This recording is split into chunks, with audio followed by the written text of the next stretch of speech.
अगर आप भी हेल्दी तरीके से अपना वेट गेन करना चाहते हैं तो वीडियो को आखिर तक देखें। अस्सलाम वालेकुम everyone, welcome to my YouTube channel. उम्मीद करती हूँ कि आप बिल्कुल ठीक होंगे। आज का हमारा टॉपिक है कि हेल्दी वेट गेन हम किस तरह से एक हेल्दी वे में अपना वेट गेन कर सकते हैं। अपने टॉपिक की तरफ जाते हुए हम पहले देखते हैं कि इसके पीछे सिनेरियो क्या है कि हम अंडरवेट कब होते हैं। सबसे पहले इंसान अंडरवेट तब होता है जब उसको जितनी कैलोरीज एक दिन में चाहिए उतनी वो कैलोरीज नहीं लेता, अपनी बॉडी की रिक्वायरमेंट से कम वो कैलोरीज लेता है, जिसकी वजह से वो अंडरवेट की तरफ जाता है। इस सब में हम जो फूड्स जो खुराक हम ले रहे हैं ना वो बहुत ज़्यादा अहमियत रखते हैं। हम वही नज़र आते हैं जो हम लेते हैं। अगर आप हेल्दी खाएंगे तो आपकी स्किन आपकी बॉडी हेल्दी दिखेगी। इसके बरक्स अगर आपकी डाइट अच्छी नहीं है तो आप बहुत वीक नज़र आओगे। हेल्दी वेट गेन करने में आपका सबसे पहला जो आपका मोटिव होना चाहिए वो ये है कि आपने अपना मसल मास जो है ना मसल मास उसको इंक्रीज़ करना है, ना कि आपने अपनी बॉडी की फैट ज़्यादा करना है। मतलब चर्बी पे नहीं हमने रहना, हमने ये देखना है कि हमारी बॉडी की जो स्ट्रेंथ है उसकी जो वो स्ट्रॉन्ग है वो कितनी होती है और उसमें मसल्स कितना होता है। अब एक इंसान है जिसका वेट तो ज़्यादा है लेकिन उसकी बॉडी में एक्स्ट्रा फैट एक्स्ट्रा चर्बी इतनी ज़्यादा लगी है तो हम उसको हेल्दी नहीं कहेंगे, ना हम उसके वेट गेन को हेल्दी कहेंगे। इसके बरक्स वो इंसान जिसका वेट तो ज़्यादा है लेकिन उसके जिस्म पे चर्बी बहुत कम है लेकिन उसका जो मसल मास है वो ज़्यादा है, तो ऐसा बंदा जो है ना वो कंसीडर होता है कि वो हेल्दी है। अब मैं आपको 10 ऐसे फूड्स ऐसे तरीके बताऊंगी जिससे आप अपना वेट गेन कर सकते हो। वन है ईट न्यूट्रिएंट डेंस फूड। ऐसे फूड जिनके अंदर बहुत ज़्यादा न्यूट्रिएंट्स पाए जाते हैं, जो कैलोरीज के हिसाब से भी ज़्यादा हो लेकिन हो हेल्दी। तो इन सब में हमारे पास सबसे पहले आएंगे हेल्दी ऑप्शंस। हमारे पास नट्स, सीड्स, एवोकाडोस, नट बटर्स और हेल्दी ऑयल्स। इसके अलावा आपने होल ग्रेन कार्ब्स जैसे कि ब्राउन राइस है, कीनवा है, ओट्स और इस तरह के अलावा स्टार्ची वेजिटेबल्स जैसे कि स्वीट पोटैटोज़। ये सिर्फ एक एज़ अ सैंपल होता है कि आपके पास कि आपने ये चीज़ें खानी है। आप अपनी मर्ज़ी की चीज़ें खा सकते हो लेकिन उसमें ये है कि ऑप्शंस जो है ना वो हेल्दी होनी चाहिए। ऐसे फूड्स होने चाहिए जिनमें न्यूट्रिएंट्स बहुत ज़्यादा पाए जाते हैं और कैलोरीज़ भी हमें ज़्यादा मिलें। सेकंड है इंक्रीज़ प्रोटीन इनटेक। सबसे इम्पॉर्टेंट ये है कि आपने प्रोटीन इनटेक बहुत ज़्यादा कर देना है, क्योंकि प्रोटीन्स जो है ना वो हमारे मसल मास में को इंक्रीज़ करने में बहुत मदद देते हैं। तो प्रोटीन्स में हमारे पास जो सबसे पहला सोर्स है वो है हमारे पास एग्स है।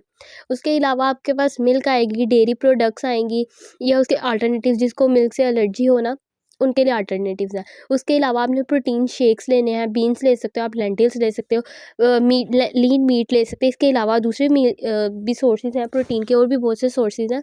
कुछ मेन जो हैं वो मैंने आपको बता दिए। इन जर्नी में ना हमारे पास प्रोटीन शेक्स जो होते हैं ना या दूसरे मिल्क शेक्स वगैरह ये बहुत इंपॉर्टेंट होते हैं।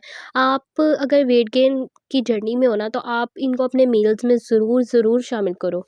इनसे आपका वेट गेन बहुत अच्छे तरीके से होगा और जल्दी भी होगा। थर्ड है ईट मोर फ्रिक्वेंटली। इसका मतलब है कि ज़रूरी नहीं है कि आप 3 बड़े-बड़े मील्स लो जिसमें आप जल्दी-जल्दी खा रहे हो और आपका बॉडी में अच्छे तरीके से अब्ज़ॉर्ब भी नहीं हो रहा वो फूड। इसकी बजाय आप क्या करो, अपने जो खाना है, जो 3 टाइम खाना खा रहे हो ना उसको छोटे-छोटे टुकड़ों में डिस्ट्रीब्यूट कर दो। मतलब जहाँ 3 टाइम खा रहे हो वहाँ 5 से 6 टाइम खा लो। लेकिन ये नहीं है कि ओवर ईटिंग करनी है। हमने वही चीज़ें जो लार्ज हम अमाउंट में खा रहे थे उनको ही छोटे-छोटे टुकड़ों में करके ना बस डिस्ट्रीब्यूट कर देना। इससे क्या होगा कि आपकी डाइजेशन भी अच्छी होगी और आपका जो फूड है ना वो अच्छे तरीके से आपकी बॉडी को एक तरह से लगने लग जाएगा। अब कुछ लोग जो कहते नहीं है कि हम खाते तो बहुत हैं लेकिन हमें लगता नहीं है, वो इनका ये मसला होता है कि वो अपनी बॉडी को टाइम ही नहीं देते कि तुम इसको डाइजेस्ट कर लो, तुम इसको ऑब्जर्व कर लो अच्छी तरीके से। और फोर्थ है हमारे पास ड्रिंक कैलोरिक बेवरेजेस।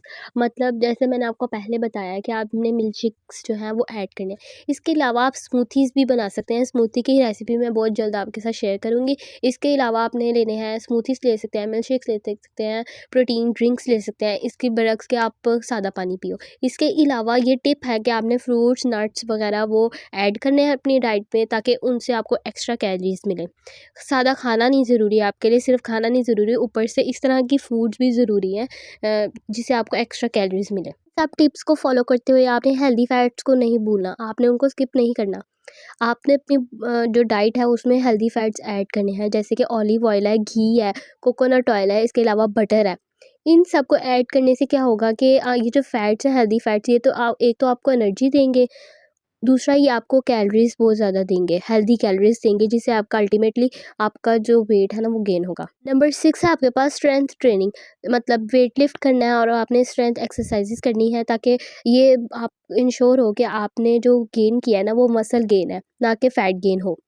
जो लोग स्ट्रेंथ ट्रेनिंग नहीं कर सकते, आप ऐसा करें कि सिंपल आप एक्सरसाइज़ करें, मतलब आपका सिर्फ फिजिकल एक्टिविटी होनी चाहिए ज़्यादा, कि जो आप वेट गेन कर रहे हो वो मसल हो, ना कि वो फैट गेन हो। नंबर 7 है improve gut health.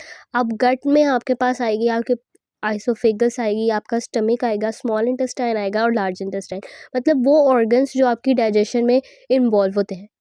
Gut health को इम्प्रूव करने से क्या होगा, एक तो आपकी डाइजेशन बहुत अच्छी होगी और आपके जो न्यूट्रिएंट्स हैं ना वो ऑटोमेटिकली अब्जॉर्ब बहुत अच्छे तरीके से हो जाएंगे। हेल्थ को इम्प्रूव करने के लिए आप प्रोबायोटिक्स लोगे और फाइबर रिच डाइट लोगे। प्रोबायोटिक्स जैसे कि योगर्ट है, उसके अलावा फाइबर जो है मतलब वेजिटेबल्स और फ्रूट्स, इन सब को लेने से आपकी डाइजेशन बहुत अच्छी हो जाएगी। फिर है आपके पास स्लीप वेल। आपने अच्छे तरीके से नींद लेनी है, 7 से 8 घंटे तक सोना है, ताकि इस दौरान में आपकी जो मसल रिकवरी है वो अच्छे तरीके से हो सके और ओवरऑल जो वेट गेन है वो भी बहुत अच्छे तरीके से और हेल्दी वे में हो। 9 है आपके पास अवॉइड जंक फूड। अब एक इंसान है जिसका गोल है कि मैंने वेट गेन करना है, इसका मतलब ये नहीं है कि वो जंक फूड्स खाए जिसमें बहुत ज़्यादा कैलोरीज हैं और वो कहे कि मेरा वेट गेन होगा। वो हेल्दी वेट गेन नहीं होगा, उससे उसका फैट ही ज़्यादा होगा।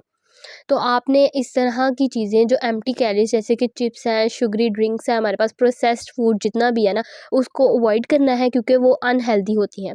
तो उससे आपका जो गेन होगा ना वो भी अनहेल्दी फैट होगा। अब कुछ लोग कहेंगे कि हम इतना ज़्यादा प्रोसेस्ड फूड खा रहे हैं लेकिन हमारा वेट गेन तो फिर भी नहीं हो रहा। तो मसला सिर्फ आपकी डाइजेशन में है। तो अगर आप अच्छे तरीके से कैलोरीज को काउंट करके खाओगे ना, फिर इंशाल्लाह आपका ज़रूर वेट गेन होगा। लास्ट बट नॉट लीस्ट, से कंसिस्टेंट। सबसे इम्पॉर्टेंट जो बात है ना वो ये है कि आपने तहम्मुल मिजाजी से काम लेना है। वेट गेन जो है ना वो टाइम लेता है। ये नहीं है कि अगर आप ज़्यादा कैलोरीज खाना शुरू कर दोगे ना तो आपको दिनों में रिजल्ट शो होंगे। आपने क्या करना है, आपने वीकली अपना जो है ना वेट चेक करते रहना है कि वाकई वेट गेन हो रहा है या नहीं। अगर आपको पॉजिटिव रिस्पॉन्स नहीं आ रहा ना तो उसमें थोड़ी सी कैलोरीज ऐड करते जाओ, ताकि आपका वेट जो है ना वो अच्छे तरीके से गेन हो। करने का सबसे इम्पोर्टेंट और सबसे पहली टिप ही यही होता है, पहली स्टेप भी बल्कि ये है कि सबसे पहले आप अपना बीएमआई निकालो, फिर आप देखो कि आपको एक दिन में कितनी कैलोरीज चाहिए।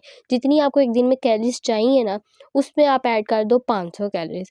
Thank you so much for watching. I hope आपको वेट गेन जर्नी का सबसे अच्छे तरीके से समझ आ गई होगी। अगर आप चाहते हैं कि मैं आपको प्रॉपर डाइट प्लान दूँ 4 वीक्स का, बता दूँ इसको, तो फिर मुझे कमेंट सेक्शन में बताइएगा, तो मैं आपके साथ वो भी शेयर कर दूँगी। तब तक के लिए अल्लाह हाफिज़।